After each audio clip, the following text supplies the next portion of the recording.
Hello friends, Radhe Radhe. कैसे हैं आप सब लोग। फ्रेंड्स, स्वागत है आपका आपके अपने यूट्यूब चैनल पर जिसका नाम है हिमाचली ब्लॉगर भीमा शर्मा। तो फ्रेंड्स, आज हम करेंगे किचन की डीप क्लीनिंग। और मैं जो किचन की डीप क्लीनिंग करती हूँ तो मैं किस तरह से करती हूँ वो आपके साथ शेयर करूँगी। और जन्माष्टमी आ रही है तो अभी मैं डीप क्लीनिंग करके किचन को थोड़ा साफ़ कर लेती हूँ। तो देखिए मेरे पास क्या क्या इक्विपमेंट्स हैं। एक तो मैं लाल हिट लेकर आई हूँ कॉकरोच के लिए, और दूसरा ये ब्रश मैंने जाले साफ़ करने के लिए लिया था। 150 का मेरे को पड़ा था। ये यहाँ पे बस स्टैंड में आते हैं बेचने वाले, तो मैंने उनसे लिया था। और ये बहुत ही अच्छा है, इसमें डबल डंडी लगी है तो ये बड़ा भी हो जाता है, और अगर इसको छोटा करके आप रखना चाहते हैं तो ये छोटा भी हो जाता है। और इसका फ़ायदा ये है कि इसकी डंडी काफ़ी लंबी है और आराम से ऊपर तक पहुंच जाती है। जो कोने में जाले लगे होते हैं जहां तक हम नहीं पहुंच पाते आराम से, ये हमारा झाड़ू नहीं पहुंच पाता, वहां तक ये ब्रश आराम से पहुंच जाता है। तो इसीलिए मैंने ये लिया था, क्योंकि जाले बरसात में बहुत ज़्यादा लग जाते हैं। तो ये देखिए मैं आराम से पहुँच पा रही हूँ ऊपर तक। एक्चुअली मैंने ये स्टैंड पे लगा दिया था मोबाइल, तो जो वीडियो बन रही थी वो ऊपर का हिस्सा आपको नहीं दिख रहा है। और ये देखिए मैं पूरे जाले वगैरह साफ़ कर रही थी इससे, और ये बहुत ही अच्छी आइटम है। और फ्रेंड्स, मैं जब किचन की सफाई करती हूँ ना तो मैं पूरा सामान बाहर नहीं निकालती। कुछ लोग ऐसा करते हैं कि पूरा सामान निकाल के पहले बाहर रखेंगे, फिर सफाई करेंगे और फिर एक एक करके उसको आराम से रखते रहेंगे। पर मैं इस तरह से नहीं करती। मैं थोड़ा थोड़ा सामान निकाल के फिर थोड़ी थोड़ी जगह की सफाई करती रहती हूँ। जैसे मेरे डब्बों का रैक है तो पहले मैं उसकी सफाई कर लेती हूँ आराम से। और फिर मेरी ये जो दो यहाँ पर रैक लगे हुए हैं बर्तन के लिए, फिर इनको निकाल के एक एक करके फिर इनकी सफाई मैं करती हूँ। और उसके बाद मैं गैस के टेबल की सफाई करती हूँ, और फिर लास्ट में नीचे पोछा लगा के पूरा क्लीन कर लेती हूँ। तो इस तरह से मैं पूरा सामान एक साथ नहीं निकालती, क्योंकि मेरे पास जगह बहुत कम है, स्पेस बहुत कम है। तो इसलिए मैं थोड़ा थोड़ा करके करती रहती हूँ। एक्चुअली मेरे किचन में ना एग्जॉस्ट का स्पेस नहीं है बिल्कुल भी, नहीं तो जो भी धुआं भाप किचन का होता है वो सारा एग्जॉस्ट से बाहर निकल जाता है। पर ऐसा है नहीं मेरे पास कोई ये सिस्टम। तो इसलिए जो भी भाप या धुआं किचन का होता है, गैस का या तड़के का कितना सारा धुआं निकलता है, तो वो सारा जो उसमें जम जाता है डब्बों के ऊपर और रैक के ऊपर।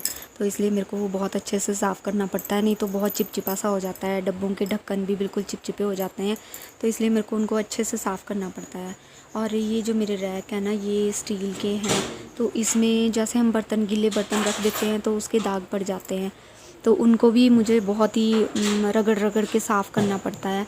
और नहीं तो ये ना ऐसा इसमें जंग जैसा लग जाता है। और सबसे ज़्यादा परेशानी तो कॉकरोच की वजह से हो रही है। बहुत सारे कॉकरोच हुए हुए हैं, तो उनके लिए डीप क्लीनिंग ही ज़रूरी थी। तो अभी मैंने सोचा, वैसे तो मेरे अंगूठे में बहुत ज़्यादा दर्द थी, मेरी हिम्मत नहीं हो रही थी अकेले ये करने की काम, पर करना भी ज़रूरी था क्योंकि बच्चों की क्लासेस होती है, उनके पास टाइम नहीं होता। और हस्बैंड मेरे शॉप पे होते हैं तो उनके पास भी टाइम नहीं होता। और मैं फिर अकेले, तो मैंने हिम्मत आज कर ही ली कि मुझे करना तो है, सफाई करनी है तो करनी ही है। और मैं हो गई शुरू। और ये देखिए हस्बैंड भी मेरे आए हैं साथ में हेल्प करने, क्योंकि ये रैक बहुत भारी है। तो इसको लगाने के लिए निकाल तो मैंने दिया था आराम से, लेकिन लगाने के लिए इसको बड़ी मुश्किल हो जाती है। तो बीच में मैं फ़ोन करके इनको बुला लेती हूँ ऊपर कि मेरी हेल्प करने आ जाओ। और अब देखिए मेरे डब्बों के रैक की सफाई हो चुकी है, और मेरे दोनों बर्तन के रैक भी साफ़ हो चुके हैं। तो अब मेरा सिर्फ गैस वाला टेबल रह गया है, और उसके नीचे बहुत ज़्यादा कॉकरोच होते हैं, क्योंकि उसमें जो फटियाँ लगी हुई है उसमें जो स्पेस होता है थोड़ा थोड़ा उसमें घुस जाते हैं वो, और दिखते भी नहीं है फिर, और रात को निकलते हैं फिर उधम मचाते हैं।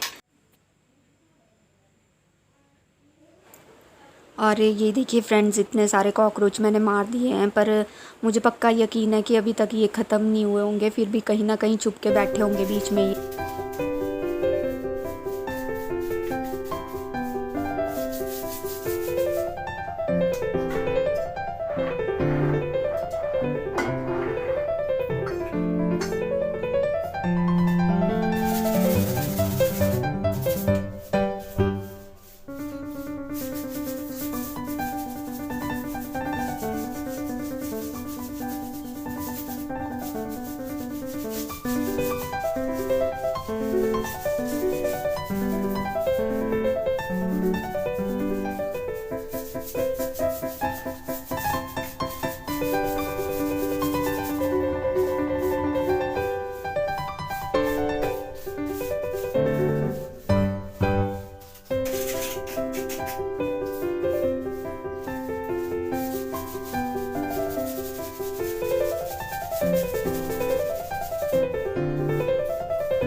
तो फ्रेंड्स मेरी बाकी सफाई हो चुकी है और अब लास्ट में मेरा एक रैक बचा है और अब मैं उसकी सफाई कर रही हूँ। तो पहले मैं सारा सामान बाहर निकाल लेती हूँ ताकि कॉकरोच अगर कहीं बीच में छुपे हों तो वो भी दिख जाए और मैं उनको मार सकूँ। तो वैसे वो बीच में छुपे ही रह जाते हैं। तो मैंने सारा सामान पहले साइड निकाल लिया है और अब ये देखिए कॉकरोच दिखा मुझे, तो मैंने मार दिया उसको और अब मैं सफाई कर लूँगी इसकी अच्छे से। अब लास्ट बचा है मेरा ये और उसके बाद फिर मैं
तो फ्रेंड्स मैं किचन की सफ़ाई अभी पूरी कर चुकी हूँ अपनी और रूम की सफ़ाई मैं कल करूँगी। तो अगर आप लोगों को मेरी वीडियो अच्छी लगी हो तो लाइक शेयर करना और अगर मेरे चैनल पे नए हैं तो सब्सक्राइब करना और प्लीज़ मुझे बताना कमेंट में कि आप लोग अपने रूम की सफ़ाई अपने किचन की सफ़ाई कैसे करते हैं ताकि मुझे भी कुछ टिप्स मिल जाए उससे। तो फ्रेंड्स आज तक के लिए बाय बाय।